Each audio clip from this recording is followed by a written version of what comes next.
Hello po mga ka-asenso. Ito na po ang aming alagang biik na pinanganak last January 1, 2024 at ngayon po ay ika 56 days na po nila. Ibabahagi ko po sa inyo kung paano po ba kami nag-transition sa feeds nito at ngayon po kung anong feeds na po ang kinakain nila sa edad nila na 56 days old. At ibahagi ko rin po sa inyo ang aming inahin at yung biik na aming binili last February 1. Pero bago yan, intro muna tayo. Agrinegosyo, Agri-Asidso.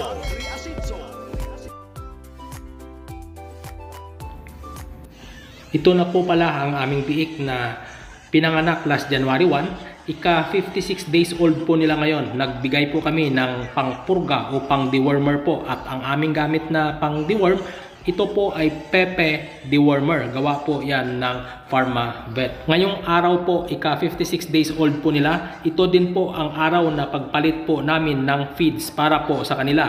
From pre-starter feeds, nagpalit na po kami ng starter feeds ngayong ika 56 days old po nila. Paano po ba kami nagpalit ng feeds na ito? Hindi po kami nagbiglang nagbigay ng pre-starter feeds, kundi dumaan po kami sa tamang transition. Kahapon po is pre-starter feeds ang kanilang kinakain at ang dami ng pre-starter feeds na kanilang kinakain kahapon nasa 3 kilo at kalahati at ngayong araw po 4 na kilo na po na starter feeds ang kanilang kakainin. Ang ginawa po namin, minix po namin yung 3 kilo at kalahati na pre-starter feeds sa 4 na kilo na starter feeds para po ngayong araw, February 26, sa unang araw na pag-transition namin sa starter feeds. At ang dami po ng pang-purga o pang-deworm na aming binigay po dito sa 4 na biik na ito dahil maliit pa lang sila. 2 sachet po ng Pepe Dewormer, hinalo po namin dyan sa kaunting feeds na kanilang kakainin ngayong umaga. At ito na po ang ikalawang pagpurga po namin. Yung unang pagbigay namin ng pangpurga na Pepe Dewormer nung ika-1 buwan po ng edad nila at ngayon po sa ika-2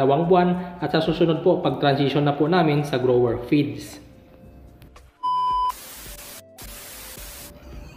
At ito na po ika-tanghali dahil 3 beses po kami nagpapakain sa isang araw, isang kainan sa umaga, sa tanghali at sa hapon. Yung 4 na kilo, hinati po namin yan sa 3 pakain sa aming alagang mga biik po na ito, 1 kilo at kalahati sa umaga, 1 kilo at kalahati sa tanghali at 1 kilo na lang po sa hapon. Ganun po ang aming pagpapakain dito sa kanilang 4 na ito. At ang start po ng pagpapakain namin ng starter feeds ngayong February 26 po, ika 56 days old po nila mula po nung sila ay pinanganak. At ang dami po ng kanilang kinakain na starter feeds, 4 na kilo na po sa isang araw sa 4 na baboy po na ito o biik na ito, 1 kilo bawat ulo po. Start ng February 26 hanggang sa March 6 po, ang kanilang kakainin po ay 4 na kilo. Pagdating naman po ng March 7 hanggang sa March 26, 6 na kilo na po ang kanilang kakainin sa 4 na biik po na ito. Bago po kami magta-transition sa March 27 sa grower feeds. At bago po kami magta-transition sa grower feeds,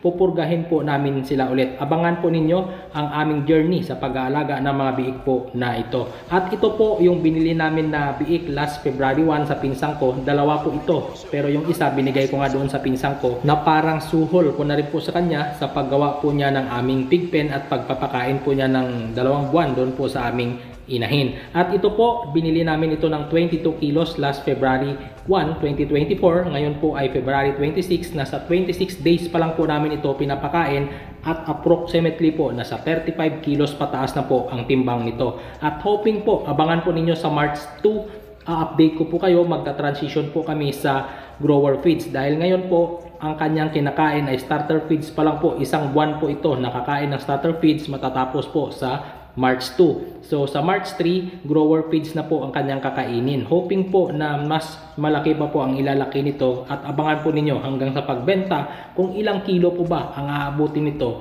sa pamamagitan ng aming program. At ito naman po ang aming inahin na ina ng 4 na biik po namin na iyon na meron po itong anak na 8 piglet pero yung 3 binenta po namin at yung isa bayad po doon sa dote o may-ari ng barako na ginamit po namin dito sa pagpapasampa sa aming inahin. At siya na rin po ang nag-inject ng B-complex at multivitamins at iron. Yun na po ang aming bayad sa kanya, 1 biik po. At hoping po na magpapasampa po ito ngayong first week o second week ng March dahil nalipasan na po ito ng standing heat dahil nung ika-33 days ng kanyang pagsilang ng kanyang mga biik ay nag-standing heat po ito, pero hindi po namin pinasampahan kaagad dahil hindi po namin nawalay ang mga biik.